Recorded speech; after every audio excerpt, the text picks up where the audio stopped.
Desde a antiguidade, métodos de punição extremamente cruéis eram usados para punir mulheres, muitas vezes com instrumentos aterrorizantes. Instrumentos como o garfo do herege, que imobilizava a vítima ao perfurar o queixo e o tórax, a donzela de ferro, um sarcófago coberto por espinhos internos, ou até mesmo o cavalete, usado para esticar membros até os limites, destacam a engenhosidade macabra desses castigos. Esses instrumentos não apenas infligiam dor, mas simbolizavam o controle e a brutalidade de suas épocas. Serão essas punições que você vai ver agora. Eu sou o Pockey e o vídeo de hoje é Punições Terríveis para as Mulheres. A aranha de ferro era um dos instrumentos mais brutais de tortura usados contra mulheres acusadas de crimes como adultério, aborto, blasfêmia ou até feitiçaria. O nome já dá uma ideia do horror. Era uma ferramenta de metal com garras afiadas, projetada para causar dor extrema. As garras da aranha eram aquecidas até ficarem em brasa e depois usadas para rasgar o seio da vítima. Cada golpe vinha acompanhado de queimaduras e cortes profundos. Muitas vezes o processo continuava até que a mulher morresse por hemorragia, infecção ou fosse poupada para uma execução final. A tortura não era apenas para causar sofrimento físico, mas também um aviso público, uma maneira de reforçar o controle social e punir qualquer comportamento visto como inaceitável. A aranha de ferro se encaixava nesse cenário, pois o alvo era quase sempre o corpo feminino, tratado como símbolo de pecado ou transgressão. Pouco se sabe sobre quantas mulheres passaram por isso, mas os registros que sobraram mostram uma sociedade movida pelo medo e pela violência. A pera da angústia era um instrumento de tortura usado principalmente contra mulheres acusadas de feitiçaria, adultério ou até aborto. O nome vinha do formato do aparelho, que lembrava uma pera de metal, mas sua função estava longe de ser inofensiva. Criada na Idade Média, essa engenhoca foi projetada para humilhar. O funcionamento era simples e brutal. A pera era inserida no orifício vaginal da mulher, e depois o torturador girava um parafuso, fazendo com que o dispositivo se abrisse como pétalas, dilacerando a área de contato. O objetivo não era apenas machucar, mas também destruir qualquer chance de recuperação. Além da dor física, a pera da angústia carregava um simbolismo pesado de humilhação, sendo usada para punir o corpo feminino, muitas vezes numa tentativa de reforçar controle ou expor alguém publicamente. O impacto físico e psicológico é impossível de ignorar. O berço de Judas era uma ferramenta de tortura utilizada principalmente durante a Idade Média e a Inquisição, projetada para causar dor intensa e humilhação. Ele consistia em um banco triangular com a ponta bem afiada, onde a mulher acusada de heresia era colocada por cima, com o peso do próprio corpo forçando a ponta a perfurar ou pressionar áreas sensíveis. A vítima era despida, amarrada e suspensa sobre o dispositivo, com cordas controlando quanto de seu peso era jogado contra a ponta. A posição era excruciante e a tortura podia durar horas ou até dias. Esse método era usado especialmente contra mulheres, reforçando a ideia de que o corpo feminino era o alvo principal das punições da época. A humilhação pública fazia parte do pacote, desmoralizando quem se desviasse das normas sociais e religiosas. A cadeira de patinhar era uma espécie de cadeira usada como punição na Idade Média, especialmente na Europa. Ela ficava presa a uma estrutura com alavanca e cordas, e a pessoa era amarrada nela. Depois, era mergulhada repetidamente na água, muitas vezes em praças ou rios. O objetivo principal era humilhar e punir quem era acusado de comportamentos considerados errados à época. As mulheres podiam ser punidas por várias acusações, como bruxaria, prostituição e outros crimes considerados impróprios. O teste era simples. Se a mulher se afogasse, era inocente. Se não se afogasse, era culpada e castigada. A cadeira de patinhar acabou caindo em desuso, mas foi uma prática aterrorizante que afetou muitas mulheres ao longo da história. O garfo do herege era um instrumento de tortura extremamente assustador, utilizado principalmente durante a Idade Média, período conhecido por sua severidade e intolerância religiosa. Diferentemente de um simples utensílio de cozinha, esse artefato era uma peça de metal com pontas afiadas em ambas as extremidades, projetada para provocar dor e manter a vítima imóvel. O alvo principal dessas punições costumava ser mulheres acusadas de heresia, feitiçaria ou outras chamadas transgressões contra as normas religiosas e sociais vigentes da época. O uso do garfo do herege envolvia a fixação do instrumento entre o externo e a garganta da vítima, sendo preso por meio de um colar, que podia ser confeccionado em couro ou metal. Além disso, as mãos da pessoa eram amarradas nas costas, impossibilitando qualquer tentativa de defesa ou reação. Essa posição deixava a vítima em um estado de alerta constante, pois o menor movimento, seja ao tentar falar, mexer a cabeça ou até mesmo respirar mais fundo, forçava as pontas afiadas a perfurarem a pele, provocando cortes dolorosos e risco de ferimentos mais graves. A crueldade do garfo do herege estava muito além do simples sofrimento físico. Seu efeito principal era psicológico, mantendo a vítima sob constante tensão, sem possibilidade de repouso, de fala ou de expressar qualquer desconforto, por menor que fosse. Dessa forma, o instrumento se tornava um poderoso símbolo de dominação e controle, reforçando a atmosfera de medo e insegurança que caracterizava os interrogatórios e julgamentos da época. Esse tipo de tortura evidenciava a brutalidade e a falta de direitos dos acusados, contribuindo para a imagem sombria e aterrorizante da Idade Média em relação à justiça e à religião.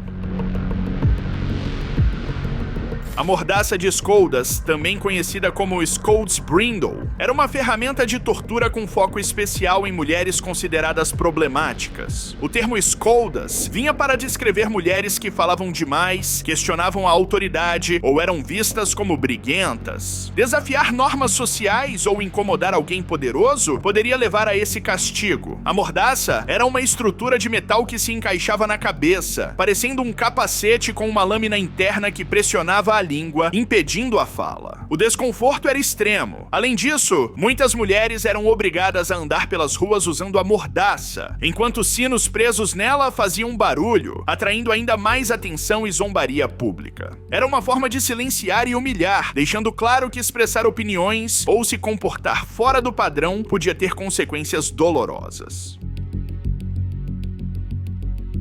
A Donzela de Ferro, conhecida em inglês como Iron Maiden, figura entre os mais infames instrumentos de tortura atribuídos à Idade Média. Sua concepção remetia a um sarcófago vertical de metal, normalmente em tamanho humano, dotado de portas que, ao serem fechadas, pressionavam a vítima contra uma série de pontas afiadas estrategicamente colocadas em seu interior. Mulheres acusadas de crimes considerados graves para os padrões morais e religiosos da época, como bruxaria, adultério ou heresia, frequentemente eram submetidas a essa forma cruel de punição, ainda que sua real utilização na Idade Média seja alvo de debate entre historiadores. O funcionamento da Donzela de Ferro baseava-se em um suplício lento e atordoante. As pontas internas não eram dispostas para matar a vítima instantaneamente. Ao contrário, eram posicionadas de modo a perfurar áreas não necessariamente letais do corpo. Desse modo, a morte ocorria gradualmente, resultado de hemorragia ou infecções subsequentes às perfurações. Essa característica prolongava o sofrimento, fazendo com que o terror psicológico se somasse à dor física. A pessoa encarcerada dentro desse sarcófago macabro sentia a pressão constante das pontas de metal, sabendo que qualquer movimento brusco poderia intensificar as feridas ou apressar a morte. Além do suplício individual, a existência e a mera exibição de um instrumento como a Donzela de Ferro tinha um propósito social mais amplo.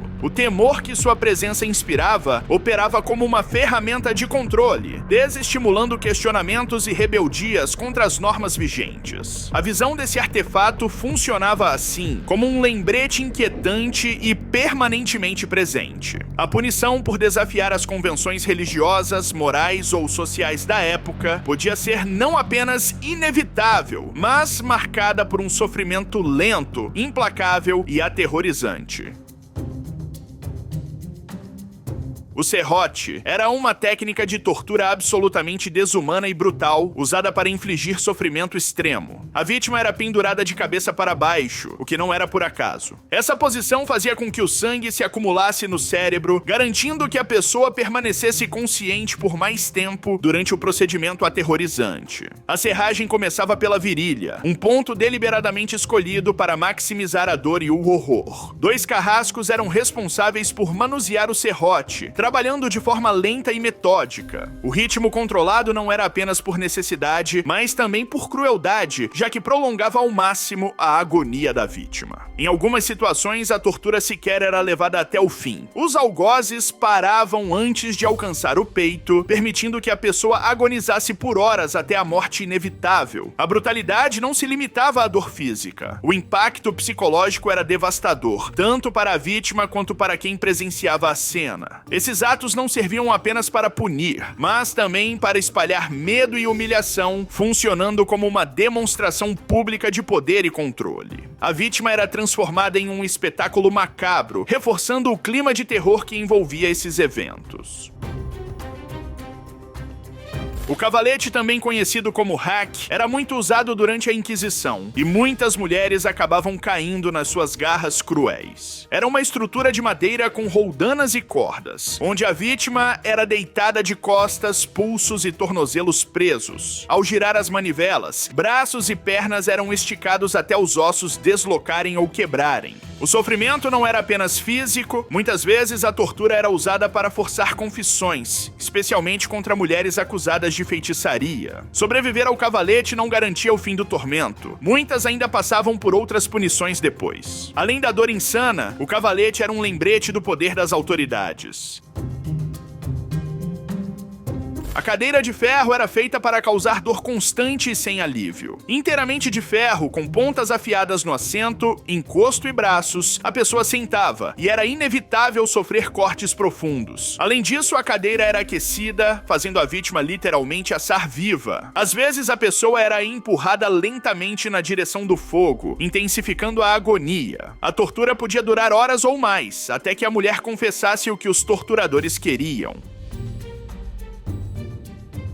Queimar mulheres acusadas de bruxaria foi uma prática cruel que marcou a história, especialmente na Europa entre os séculos XV e XVIII. A galera da época acreditava que certas mulheres tinham um pacto com o diabo, e a solução era eliminá-las na fogueira. Comportamentos fora do padrão, como fazer remédios caseiros ou conhecer plantas medicinais, já eram motivos para suspeita. A mulher passava por tortura, julgamentos forçados e, por fim, a fogueira, vista como forma de purificar a alma. Estima-se que dezenas de milhares de mulheres foram queimadas vivas. O burro espanhol foi um dos instrumentos de tortura mais cruéis utilizados durante a Antiguidade Medieval, projetado para infligir dor excruciante e humilhação pública. Ele consistia em um banco de madeira com uma ponta no meio, semelhante a uma pirâmide invertida. A vítima era obrigada a se sentar nessa ponta afiada, com todo o peso do próprio corpo pressionando diretamente a área genital, causando um sofrimento físico extremo. Para tornar a situação ainda mais insuportável, as mãos e os pés da pessoa eram amarrados firmemente, eliminando qualquer possibilidade de movimento ou alívio. Em muitos casos, os carrascos aumentavam a intensidade da tortura ao amarrar pesos nos tornozelos da vítima, intensificando a pressão sobre a ponta do instrumento e agravando a dor de forma brutal. O suplício podia se estender por várias horas, ou em situações mais extremas por dias inteiros. Além da dor física indescritível, havia o fator psicológico e social envolvido na prática. As vítimas frequentemente eram exibidas publicamente, transformando sua punição em um espetáculo de terror que servia para intimidar e controlar a população. O objetivo não era apenas punir, mas também demonstrar o poder implacável da autoridade sobre os corpos e as vidas de seus súditos. O apedrejamento era uma das punições mais bárbaras e antigas, usado especialmente contra mulheres acusadas de adultério ou feitiçaria. Uma multidão atirava pedras na vítima até matá-la. O processo era lento e doloroso, com a mulher muitas vezes passando horas sendo atingida por pedras. Além da dor, havia o terror psicológico. A vítima morria diante de uma plateia que participava direta ou indiretamente. Embora visto como prática arcaica, casos recentes mostram que ainda existem lugares onde essa crueldade ocorre. Em 2010, no Sudão, uma mulher foi condenada à morte por apedrejamento, causando revolta e reacendendo discussões sobre direitos humanos. Esse é o vídeo, desse seu like. Beijão, falei, tchau.